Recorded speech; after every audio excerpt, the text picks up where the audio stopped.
4 Israeli soldiers have been released under the Gaza ceasefire deal. I can now show you those pictures again of that moment where they were walked out by those Hamas fighters, and they were then taken onto a stage, and the 4, who are Karine Ariev, 20 years old, Daniela Gilboa, who's also 20, Nama Levy, who is 20, and Lariri Albag, who is now 19, were taken by those Hamas fighters, they were dressed in uniforms, as you can see. This in Palestine Square in Gaza City, where we had seen building up a number of those Hamas fighters, and also a number of civilians also surrounding that area. This handover this time not as chaotic as we saw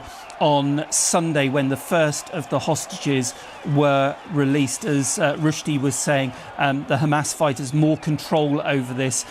Earlier they had signed what were some documents with the 2 members of the International Red Cross. There you can see the 4 young soldiers putting their thumbs up and waving with smiles on their faces, and they have now been driven away in those Red Cross vehicles, and they will be, of course, handed over to the Israeli military. We know that helicopters have been seen at a military base near to the border, the Israeli forces ready to take them, so they'll go into the IDF, and then of course they will have medical checks and they will be reunited with their families. Let's bring in Yolande Nell, who is in Tel Aviv in Hostages Square. And Yolande, we've seen the pictures of people crying and also cheering when they saw those pictures. Just explain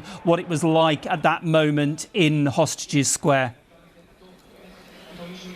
Well, I mean, through the morning there has been a tense calm that's set in, and people from the Hostage and Missing Families Forum told me that they were very worried that perhaps these women would not appear in good health, that they might not all even be alive. They're worried about psychological warfare on the part of Hamas.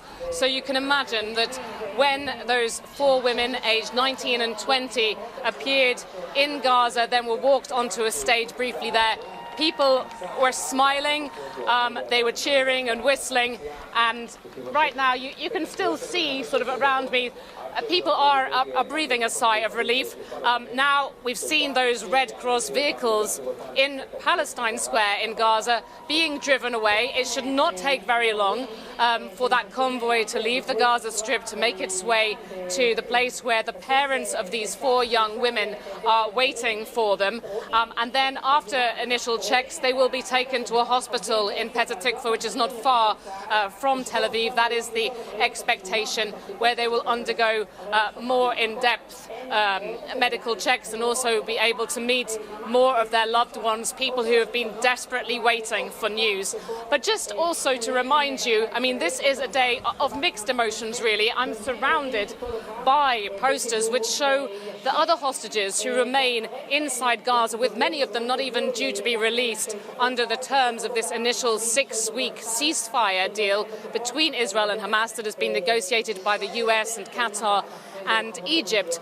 So people are extremely worried about those who remain inside, and it's pointed out to us there are some posters around, indeed quite prominently, of one of the remaining young women from this surveillance unit on the edge of Gaza, who was abducted on the very same day at the same time as this group of 4, and she has not been released as part of this deal. We've also not seen returning one of the last remaining women civilian hostages taken from a kibbutz close to Gaza on the 7th of October.